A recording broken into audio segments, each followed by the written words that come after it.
Okay, so this is totally on script. I was so moved by the couple of people. I'm moved by everything, but I just want to say this is totally off script. This has nothing to do with the Senior Troupe.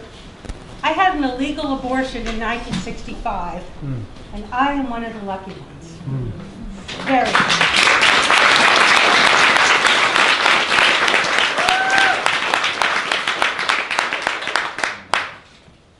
I'm Sue Perlgut. I'm the director and sometimes performer with the Senior Troupe of Lifelong.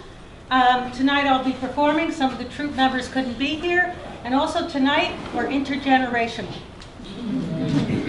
Just in case you were wondering.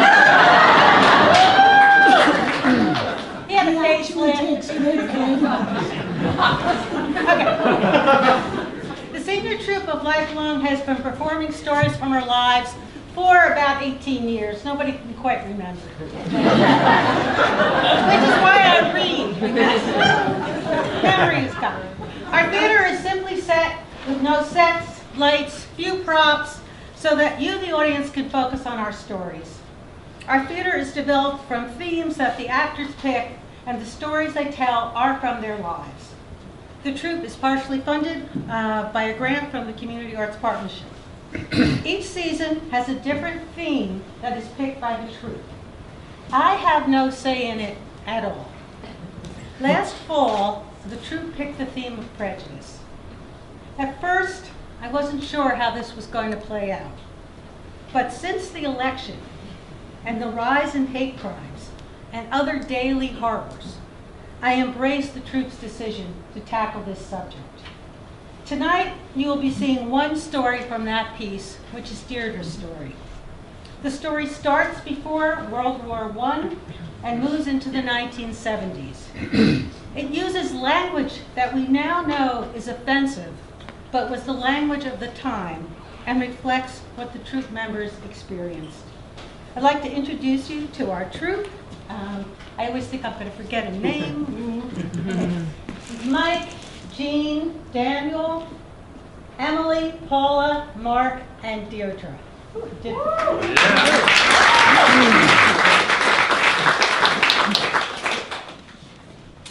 I happen to think that the singular evil of our time is prejudice. It is from this evil that all other evils grow and multiply. Rod Serling. As a child, I never understood this, but my father seemed to cherish his memories of anti-Semitic abuse he'd endured. He'd bring them out like objects in a prized collection, lovingly polishing each story as he retold it. I knew them by heart before I was 10 years old. It began in his childhood, in the years before World War I, with the boys who chased him, hurling stones, lumps of coal, and epithets.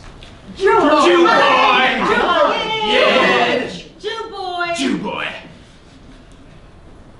Then there was the 6th grade American History Prize denied him because his teacher said that a Jewish immigrant wasn't A real American!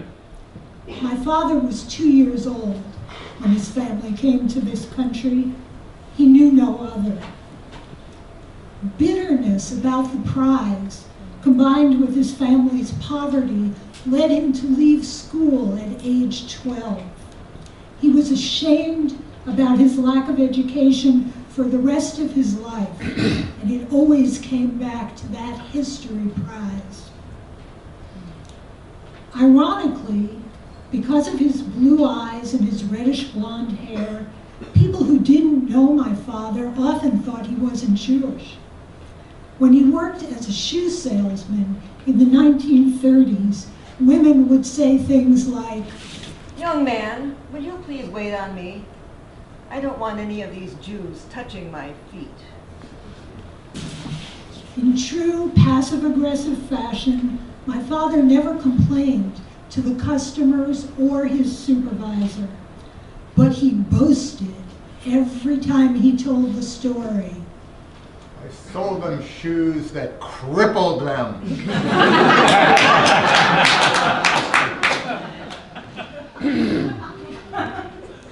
The atrocities of Nazism in World War II magnified my father's wounds to a worldwide scale.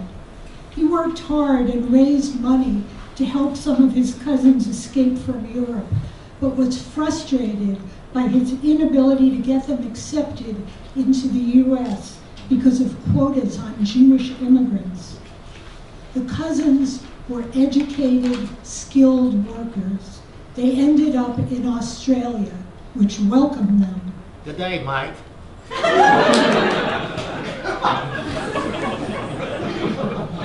After World War II, my family moved to the suburbs, a symbol of success tainted by the bitterness of prejudice. We were the first Jewish family on our block. To protest our presence, a family across the street stopped using their front door, preferring one that faced onto a side street with no Jews. So every day for 18 years, we faced the house of a family that refused to face us. And although my father didn't play golf, it enraged him that the only golf club in our town wouldn't admit Jews. He ranted about it every time we drove past the club.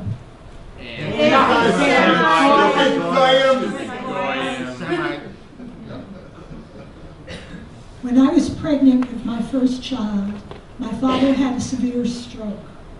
He recovered most of his speech, but was frustrated by the occasional inability to summon up a word or the eruption of an inappropriate phrase. He was too frail to travel, so several weeks after my son was born, we brought him to meet my parents. My father took the infant in his arms, cradling him gently. With tears running down his face, he lovingly crooned to the baby. "Hey, Jew boy, you a Jew? Jew boy, hey, Jew boy." Jew boy. Hey, Jew boy.